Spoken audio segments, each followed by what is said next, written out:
time, I'd like to invite to the podium Mr. Ralph Payne.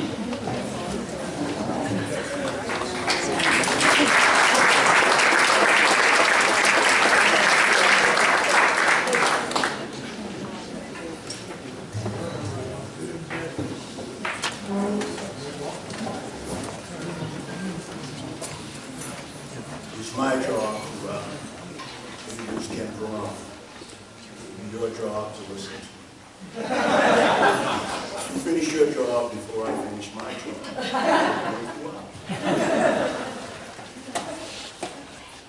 Coach once told me that coaching is the ability to make people do what they don't want to do to get what they want to get. And there was nobody that was better at it than Ken Perrone. I'm only going to tell one story to make it short so he can get up here. I went down to see him win his 300th game.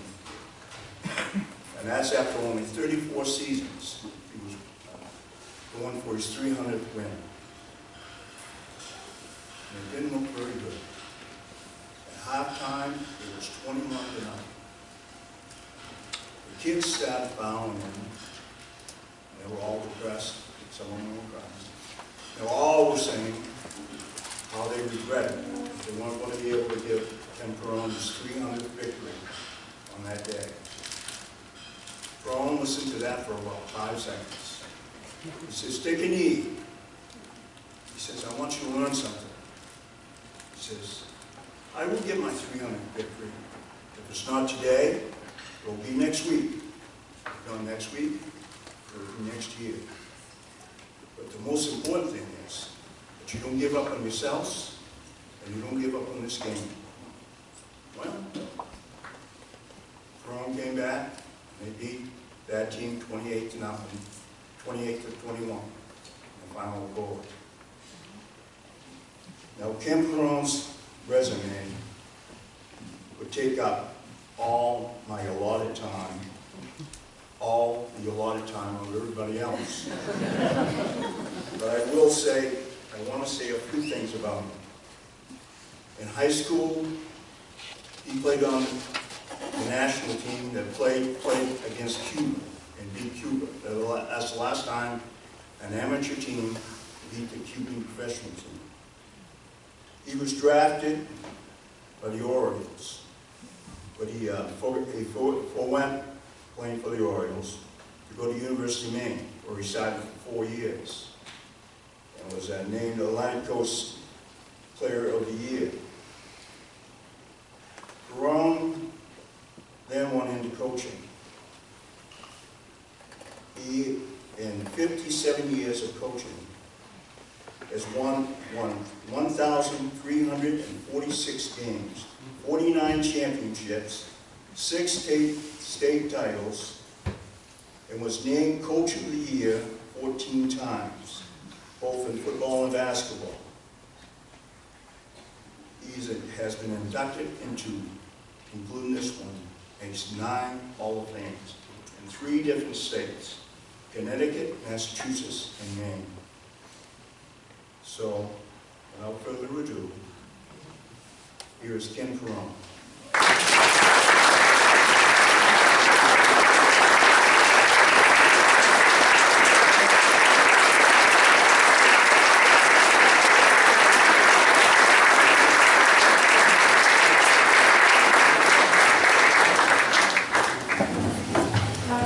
I was getting a little worried because I've got some of my friends here that are kind of old like I am.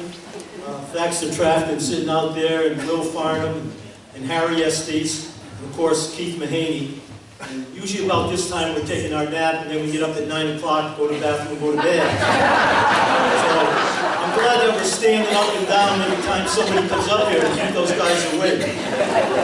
What a great honor for me to be in Brewers' first Hall of Fame class, especially with this group of inductees.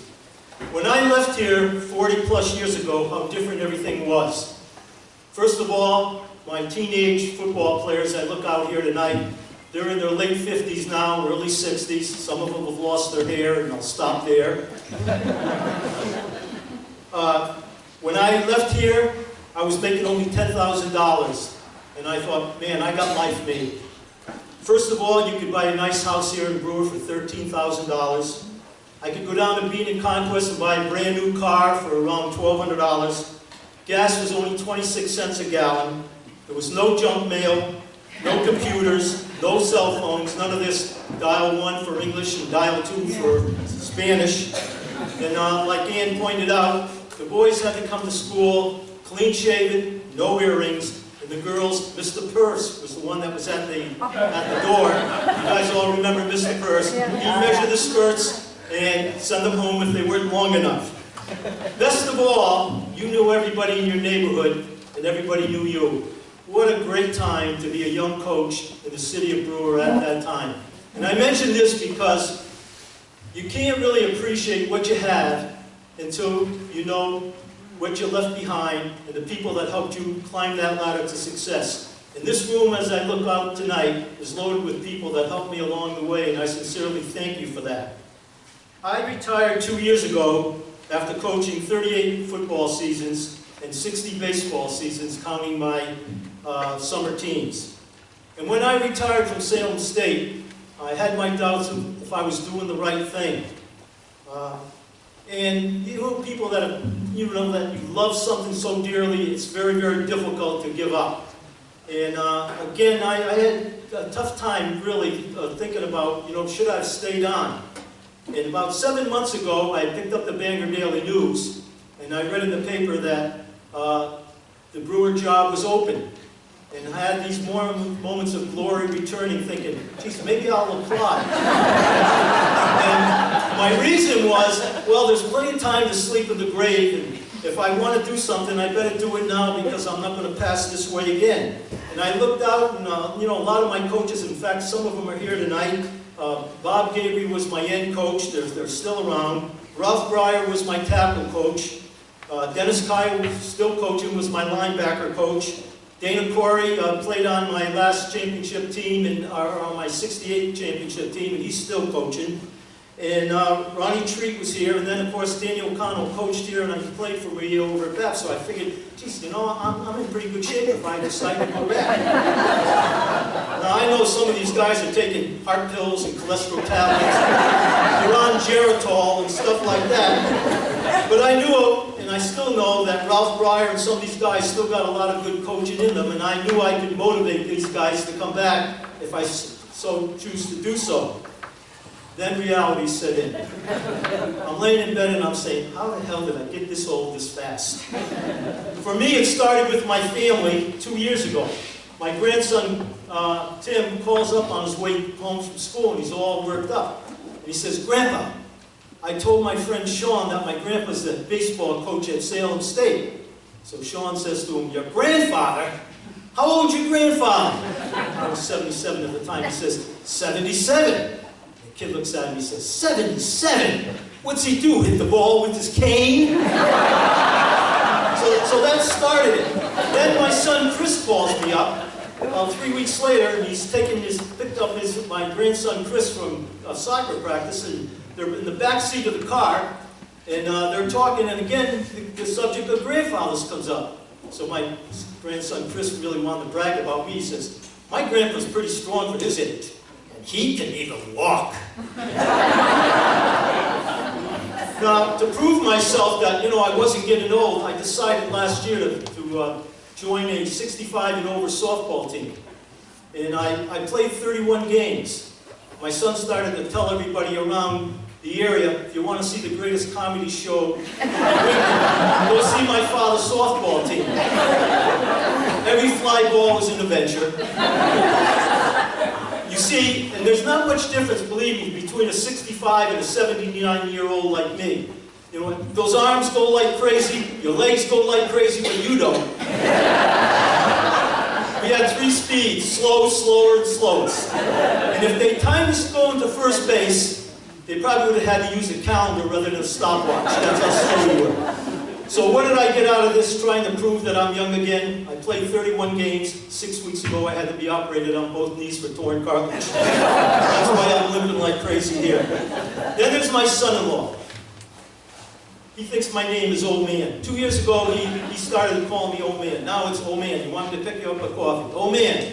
You want me to cut your lawn? Old Man this and Old Man that. It really burns me up. Because I know when I hit 100, I'm going to be wheeling his sorry ass around.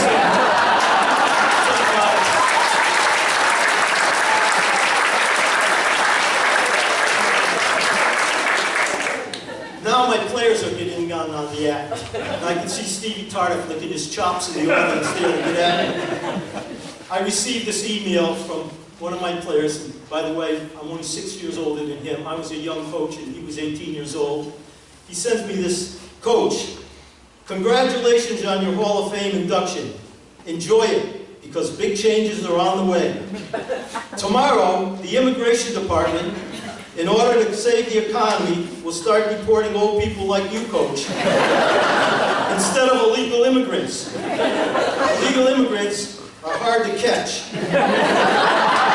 Old people like you, Coach, are easier to catch, and once caught, won't remember how to get home after. Coach, I started to cry when I thought of you being taken away. Find a great place and hide. Love you, Coach. Danny Rand, Dixfield High School, 1961.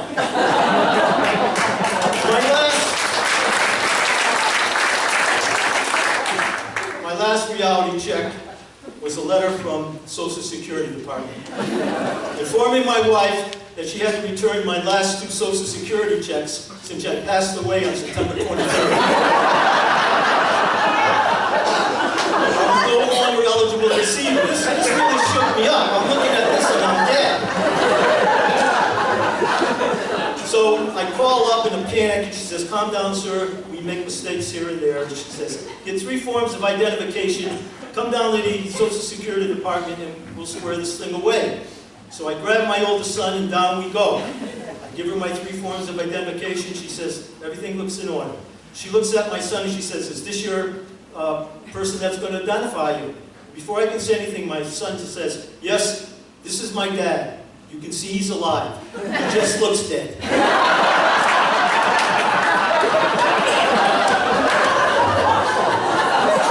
So you can see why tonight is special to me. I've come back from the dead and it's great to be alive and back in Brewer here tonight. And all I can say is thank God for my wife. She was a senior director for 20 years for an international cosmetic company. She did a hell of a job getting me ready for the night.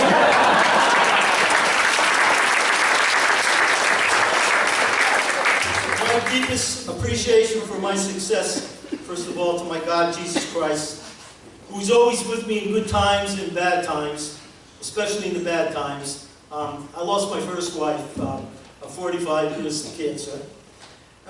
But he blessed me with another great wife, in Cindy.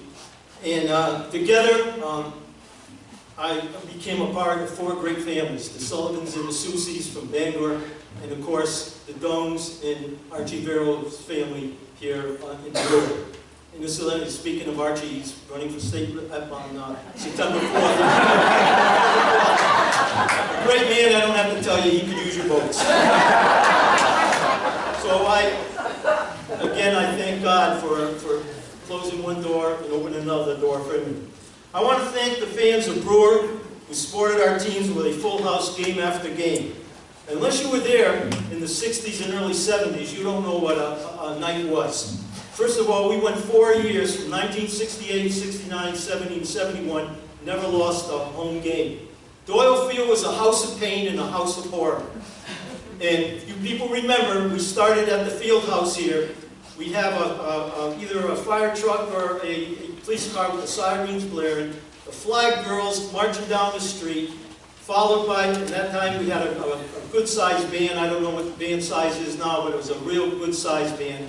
Then we had a flatbed truck, and the cheerleaders would be on that flatbed truck, and they had carve-outs of gravestones with the, like, Brewer 38, Brunswick nothing, and, you know, et cetera, on each one of them.